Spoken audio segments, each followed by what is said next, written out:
Querido hermano, buenos días, buenos días. Estamos hoy un nuevo día, Señor, un nuevo día del Señor. Estamos a 24 de abril, terminando ya el mes. ¿Cómo pasa el tiempo, queridos? Es rapidísimo, rapidísimo. Yo de verdad estoy sorprendido, porque es como que cada día dura menos el día. Mm, No se siente el día, no sé, no podemos establecer un horario de trabajo y nada, pasa como, no sé, el día vuela, vuela. Hijos, queridos amigos, aquí estamos una vez más dando el mensaje, empezando con un nuevo tema, porque una experiencia personal del día domingo en la iglesia eh, me, me llamó, me, me impactó y no estoy quieto, no puedo estar tranquilo si no les transmito algo que Dios ha estado hablando a mi corazón. Y lo que Dios habla es para comunicarlo normalmente. Cuando Él dice que lo callemos, lo callaremos. Yo nací al Evangelio por una experiencia personal que a lo mejor algún día la contaré. Un 20 de abril del año 90. O sea, ya tengo 35 años caminando en esto de el conocimiento de Dios, de vivir una vida de fe. Y no me avergüenzo de ello. De verdad, para muchos podría ser pleno, pero eh, he visto grandes cosas de Dios.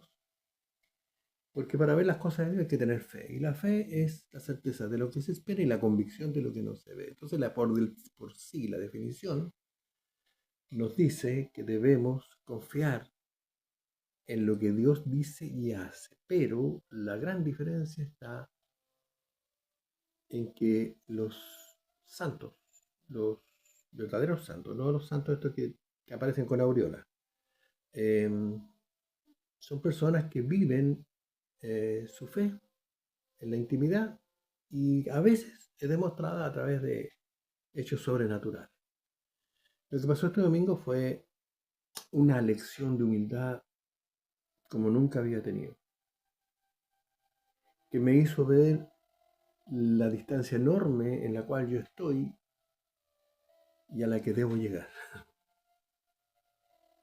De verdad pido perdón por esto porque si bien es cierto, yo antes tuve alguna visión, alguna percepción de esto, no sabía cómo enfrentarla y cómo atacarla y dejaba pasar el tiempo. Pero ahora ya vi, vi la luz, como dicen por ahí. Entonces yo quiero comentarte que este domingo un pastor muy humilde, muy sencillo, muy dulce, un hombre entregado completamente al Señor, que, cuya presencia, cuyas palabras tocaron el fondo de mi alma. Porque eso es lo que hace el Evangelio, con la verdadera presencia del Señor toca tu corazón y te hace ver cosas que tú normalmente no ves. Y son las cosas que Dios está pidiendo que cambies. Yo pretendo cambiar. Estoy luchando por eso y estoy orando y estoy dándole al Espíritu Santo el espacio que Él, solo Él tiene. La, Dios es celoso, celoso de su gloria, celoso de sus palabras, celoso de su santidad y de todos los atributos que tiene. Él es perfecto. La santidad de Dios es una santidad perfecta, no es una santidad humana. No es una ira vana, es una ira santa. Entonces, yo vi al Espíritu Santo moverse este domingo de una manera extraordinaria, como nunca lo había visto, de verdad, o por lo menos llegado a mí, a mi corazón. Pude ver con claridad mis defectos, mis errores,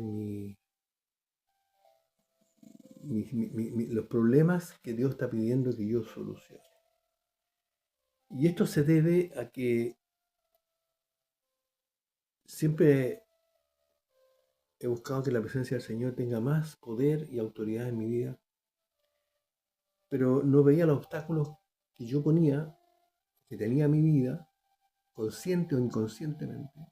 No sé, el grado de conciencia lo veremos en algún minuto. Yo creo que siempre he tratado en conciencia de ser claro en esto, pero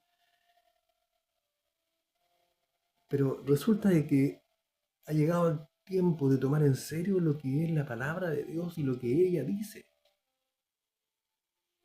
Porque yo siempre he tenido la idea de que no, que Dios me ama tal como yo soy, que Dios me entiende, que Dios me perdona, que Dios me justifica, que Dios me sana, que Él lo hace todo. Y yo no sigo caminando de manera errónea, haciendo cosas que la Biblia dice que no haga si yo quiero obtener la santidad, si yo quiero crecer en santidad, si yo quiero crecer en madurez. Y esto es para eso, para las personas que quieren crecer en madurez. No es para los que se quieren quedar ahí a la orilla del camino, ¿ya? Eh, Tú puedes seguir a la orilla del camino y no va a haber problema. Tú lo verás al final nomás. Yo sé cómo serán los juicios de Dios cuando nosotros lleguemos a su presencia, pero y en este respecto, si las coronas, los galardones, no tengo idea.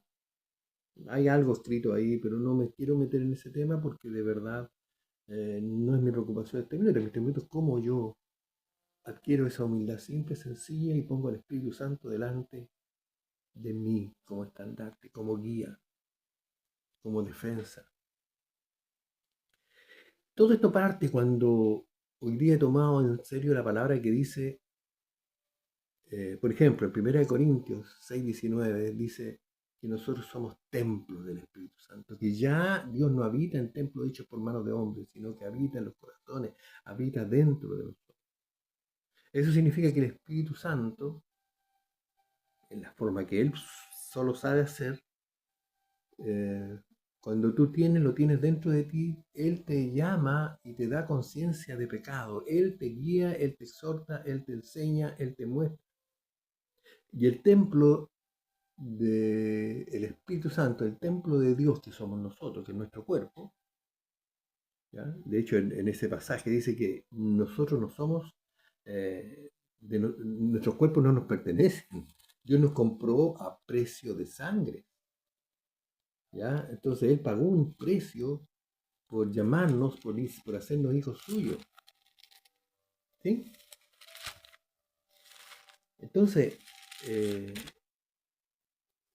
yo lo que quiero decirte simplemente es que, eh, mira, dice 6:19, 1 Corintios 6:19, o ignoráis que vuestro cuerpo es templo del Espíritu Santo, el cual está en vosotros, el cual tenéis de Dios, y que no sois vuestros, no somos dueños de nosotros mismos. ¿Y cuándo podemos darle culto o rendir la gloria necesaria o rendir eh, tributo a Dios con nuestros cuerpos cuando obedecemos a su palabra y sabemos que no estamos ofendiendo a este cuerpo?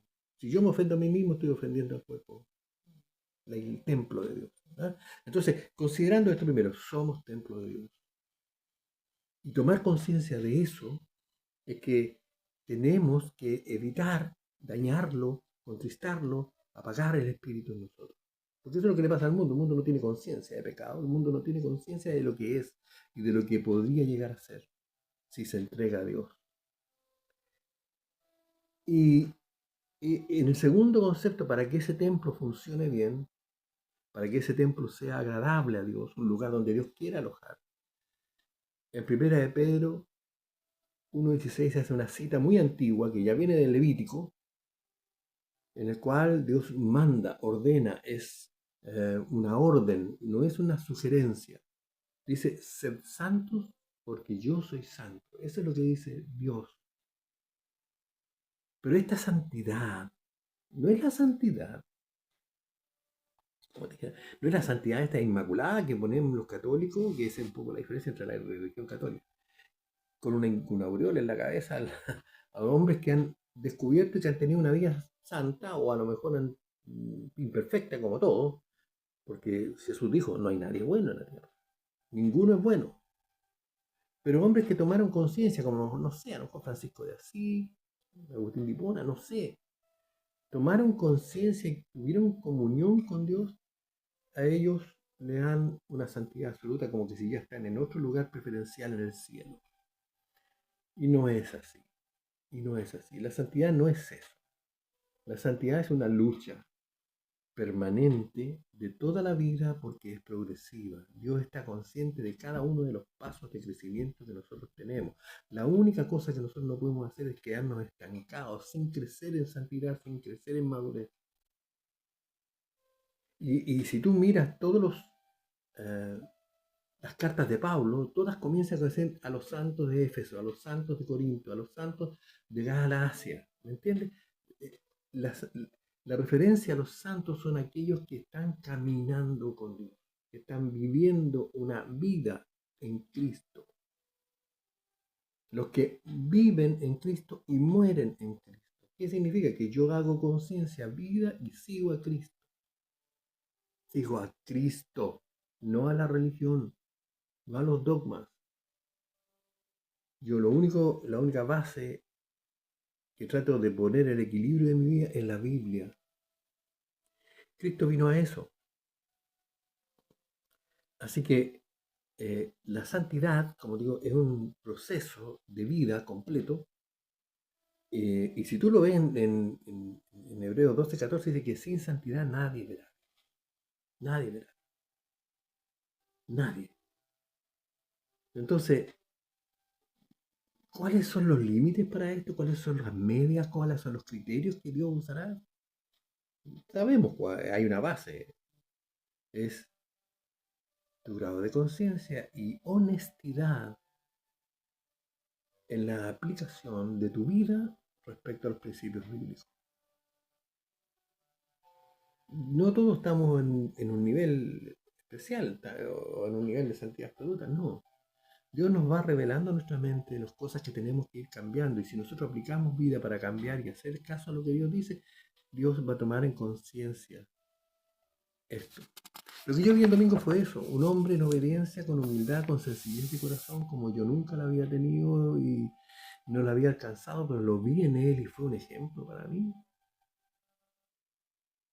Y yo quiero eso que tiene ese hombre. Yo, lo verdad, yo quisiera tener esa autoridad, pero no esa autoridad de una voz impostada, ni una voz mística, ni un conocimiento profundo de la escritura. Sencilla, simple. Y cuando tú, por ejemplo, si tú ves que para alcanzar eso, ¿qué tienes que entregar? Porque este es el tema. Nosotros tenemos que seguir cediendo de nuestra vida en la madurez cristiana, cediendo cosas que son nuestras. Nuestro propio sentir, nuestro propio ser, que yo soy así. Mira, en Mateo 28, perdón, en Mateo 25, 23 dice, eh, porque en lo poco has sido fiel, sobre mucho te pondré, hablando de la parábola de los talentos. ¿Qué significa? Significa que en lo poco es a nivel no macro, micro. En, entregaste tus pensamientos, entregaste tu conducta, eh, entregaste a Dios, te entregaste en sus manos. ¿Qué es lo que hizo, qué es lo que hicieron los grandes santos de la historia bíblica? Si no ve aquí Hebreos 12, y están todos los ejemplos de aquellos que fueron, aún pecando, fueron progresando en su santidad y creciendo, como Abraham, como Moisés, y muchos cometieron errores igual, pero ellos estaban ahí siendo fiel en lo poco, escuchando la voz de Dios como Josué. Son personajes bíblicos de un testimonio tremendo. Y como el que vamos a ver hoy día, que es Esteban, el primer mártir cristiano de la historia. Si tú eres fiel en eso poco, vas a ser fiel en lo mucho. ¿Me entiendes? Porque ofender a Dios pasa a ser algo importante para ti. Ahora, si no es importante, va a pasar de largo y vayas a seguir ofendiendo a Dios, pero ¿cuántos hombres de fe? Yo conozco muchos pastores y muchos, he pasado por muchos líderes, muchos carismáticos, Pero ¿sabe lo que me sorprendió? Que este hombre no tenía carisma. Y la presencia de Dios fue fuerte. Yo he visto hombres carismáticos con presencia de Dios fuerte, pero su humildad me impactó. Bueno, es un poco lo que vamos a tratar el tema. Yo quiero ese espíritu, yo quiero que Dios tenga esa autoridad que tiene este hombre que yo vi, este pastor Carlos, que se llama, que vino a predicar el domingo a nuestra iglesia. ¿Por qué? Mira, si nosotros queremos alcanzar esta santidad, lo que tenemos que hacer para empezar es cambiar nuestra mente, nuestra forma de pensar, nuestra idiosincrasia, digamos. Perdón si me burlo un poquito, pero que no quiero darle un carácter tan. Yo creo que Dios es sencillamente eh, agradable, coloquial. Yo le pido a Dios que me dé esa característica, pues yo no la tengo de forma natural. Entonces, mira, en Filipenses 4:8 lo voy a buscar porque necesito leérselo para que vean. Nuestra mente es como un cuaderno, una hoja en blanco, ¿ya? Tú escribes en ella según lo que tú miras, observas, aprendes, entiendes. Es una hoja en blanco. Me explico, si tú te pones a ver pornografía, tu mente se va a enfermar y vas a quedar encasillado, enclaustrado, preso, esclavo de eso. Eso es lo que pasa con la pornografía. Es uno de los casos, por ejemplo, de cosas malas que se siembran en la mente y que quedan. Lo mismo pasa hoy día con las ideologías. Yo el otro día conversaba con un joven, están absolutamente enfermos de ideología. No son capaces de ver realidades. Ellos se van a dar la vida y les metieron en cabeza y les sembraron en la cabeza ideas de injusticia, y en vez de ser elementos de aporte, solamente están cegados con un objetivo, y no importa lo que pase, no importa quién, yo diría, maten, a quien tengan que pasar por encima para lograr sus propósitos y sus objetivos que están fuera de lugar. Por eso es que esa ideología hoy día que están dominando al mundo están destruyéndolo. Por lo tanto, esta mente en blanco necesita, así, en forma infantil casi, ingenua, que tú pongas en ella, en forma forzada, de manera forzada, las cosas que Dios quiere que pongas. Entonces, ¿qué es lo que te está pidiendo el apóstol Pablo? Te da una instrucción muy precisa en Filipenses 4:8. Dice, por lo demás, hermanos, todo lo que es verdadero, todo lo que es honesto, todo lo justo, todo lo puro, todo lo amable, todo lo que es de buen nombre, si hay virtud alguna, si algo digno de alabanza, en esto pensad. O sea, ocupa tu mente en pensar en los valores que Cristo.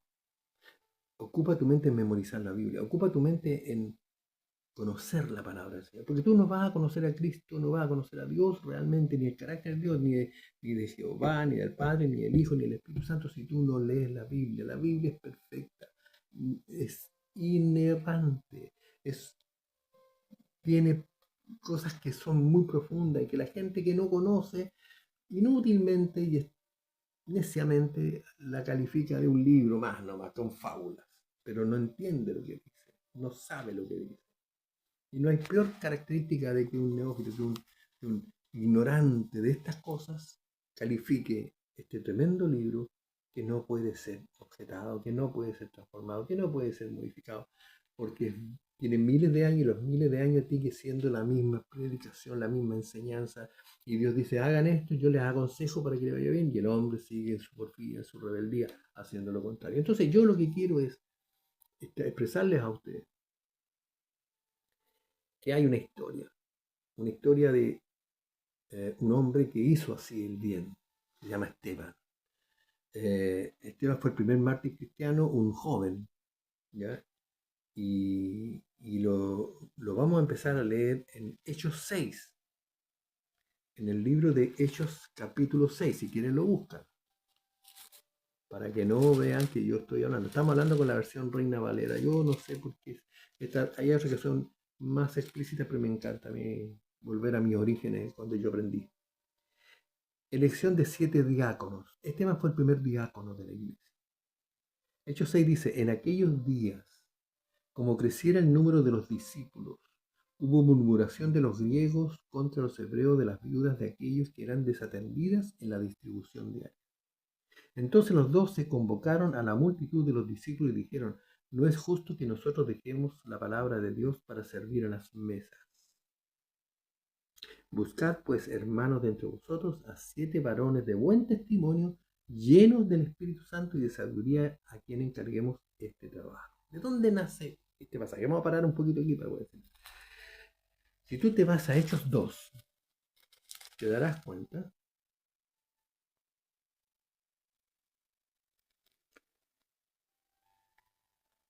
Hechos 2, 43 dice, y sobrevino temor a toda persona, y muchas maravillas y señales eran hechas por los apóstoles. Todos los que habían creído estaban juntos y tenían en común todas las cosas, y vendían sus propiedades y sus bienes y los repartían a todos según la necesidad de cada uno. Y perseverando unánimes cada día en el templo y partiendo el pan en las casas, comían juntos con alegría y sencillez de corazón, alabando a Dios y teniendo favor con todo el pueblo. Y el Señor añadía cada día a la iglesia los que habían de ser salvos. Entonces, ese hecho acarreó una cantidad de gente que por el testimonio de cómo ellos entregaban sus bienes a los apóstoles para que los administraran y dieran según la necesidad de cada uno. Entonces, las huérfanas, ¿quién eran los más débiles, los más abandonados? Los huérfanos y las viudas. Y lo que está relatando aquí en Hechos 6 es que ellos mantuvieron esta política de ellos mismos servir a las mesas, ellos mismos distribuir los alimentos, ellos mismos se encargaban de la labor de proveer a la gente necesitada. Las huérfanos y las viudas en ese tiempo no tenían previsión, pues no tenían AFP ni ningún tipo de previsión. Entonces, cuando se moría el marido de una de las personas, quedaban abandonadas a su suerte. Y la iglesia hizo una transformación tan vital en esto, una transformación social tan fuerte, que la gente se convertía e iba a Dios porque veía cómo ellos no solo entregaban sus bienes, sino que los compartían con alegría y sencillez de corazón. ¿Será posible hacer eso hoy día? No, pues es muy difícil, ¿no? Entonces, ¿qué quiero decirte para que podamos darle sentido? En el día de Pentecostés llegaron a este aposento donde estaban reunidos los discípulos de Cristo, los que habían sido convertidos, llegaron de todas partes. Los judíos vinieron a la fiesta de Pentecostés, que es una fiesta judía, no es una fiesta cristiana. Hoy día sí lo es, pero fue una fiesta judía originalmente. Ya podemos ver el significado en otro lado, en otra parte.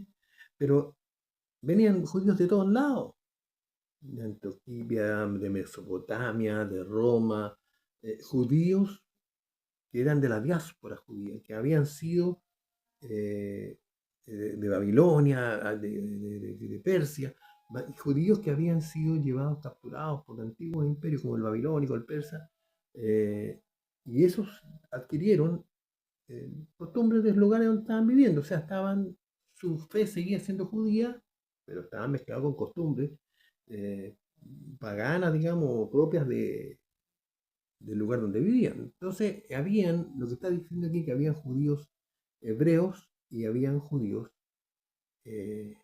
griegos. Y entre ellos se creó una discusión, porque los griegos decían que las viudas de ellos, de los judíos que venían de Grecia, eran desatendidas por los judíos hebreos. No les daban la misma atención. Y eso es factible, porque siempre ha habido este problema con el pueblo hebreo, y Pablo tuvo muchos problemas con los judíos que eran judaizantes. Los hebreos judaizantes intervinieron mucho en la iglesia y siguen interviniendo hoy día. ¿Cuál es el peligro de que Pablo detuvo todo esto en la sana doctrina, incluso en el concilio de Jerusalén, por allá por el año 60, me parece, 50, que fue, no me recuerdo bien la fecha, pero fue el primer concilio donde se pusieron de acuerdo todos los apóstoles y los grandes padres de la iglesia de cómo aplicar el cristianismo dentro de la ley judía, la ley hebrea.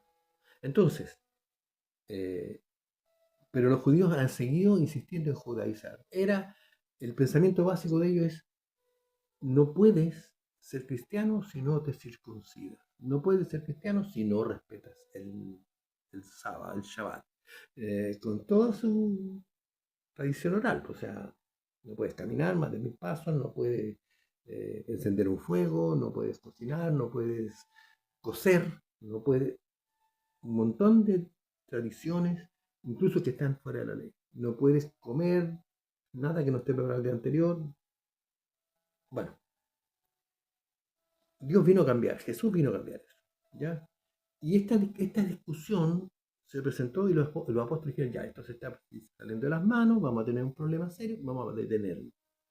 Entonces, convocaron, ¿no es cierto? Dijeron: escojamos 7 hombres que se encarguen de repartir, ¿ya? Repartir los alimentos, y nosotros nos dedicamos a lo que corresponde, es a enseñar doctrina, a cuidar al rebaño, a orar, a las labores que son de la dirección del Espíritu Santo. Por eso que dice el versículo 4: y nosotros persistiremos en la oración y en el ministerio de la palabra. O sea, nosotros nos retiramos de las mesas y del servicio para percibir en lo que tiene más peso. Y me parecía justo. La decisión fue buena, porque dice, vemos en el 5: y agradó la propuesta a toda la multitud y eligieron a Esteban, varón lleno de fe y del Espíritu Santo. Esteban, el primero que lo menciona, varón lleno de fe y del Espíritu Santo. Era completamente reconocido, ¿ya? Y junto a él escogieron a Prócoro, a Nicanor, a Timón, a Parmenas y a Nicolás, prosélito de Antioquía, dice la palabra, a los cuales presentaron ante los apóstoles, quienes orando les impusieron las manos y los mandaron a la labor. Fue tan buena la decisión porque Satanás estaba metiendo una cuña, una división entre el pueblo por este tema del servicio, a la diferencia de servicio entre hebreos y griegos. Entonces, con esto se calmó. ¿Por qué? Porque los 7 varones que nombraron, llenos del Espíritu Santo, con testimonio real de una vida cristiana, entregado a Cristo, ellos eran todos griegos. Entonces ellos asumieron la responsabilidad de alimentar equitativamente tanto a uno como a otro. No iban a empezar a preferir a los griegos contra los hebreos, ¿me entiendes? Y lo hicieron tan bien que en el versículo 7 dice: y crecía la palabra del Señor y el número de los discípulos se multiplicaba grandemente en Jerusalén. También muchos de los sacerdotes obedecían a la fe, incluso los sacerdotes, los fariseos, obedecían a la fe. ¿Por qué, querido? Porque la gracia no está en lo que predicamos. Hablar es fácil, pero la demanda de vida, el testimonio, que se nos puede reconocer en lo que hacemos, en obediencia a la palabra, es lo que convence de pecado, de juicio y de justicia a todo el mundo. Si el mundo puede ver a hombres como este hombre que estuvo el domingo, que tiene una presencia del Espíritu Santo y se habla con una autoridad celestial, autoridad que no es impuesta por boca de hombre. Y Esteban era uno de estos. Esteban no solo era humilde. El versículo 8 dice: y Esteban, lleno de gracia y de poder, hacía grandes prodigios y señales entre el pueblo. Ya era famoso, con 29 años. Yo estoy sorprendido, siempre he estado de él, de esta historia, que un hombre, dicen que murió de 29 años. Y era un hombre entregado completamente. Mira, nosotros no nos entregamos a Cristo completamente, nos cuesta. Siempre retenemos nuestra reserva. Parte de nuestra vida siempre está: pero ¿y si no? ¿Y si aquí? No confiamos plenamente. Es que si me pasa esto, no, porque tengo que guardar, es que tengo que hacer esto, tengo que hacer otro. No nos dejamos guiar por el Espíritu Santo.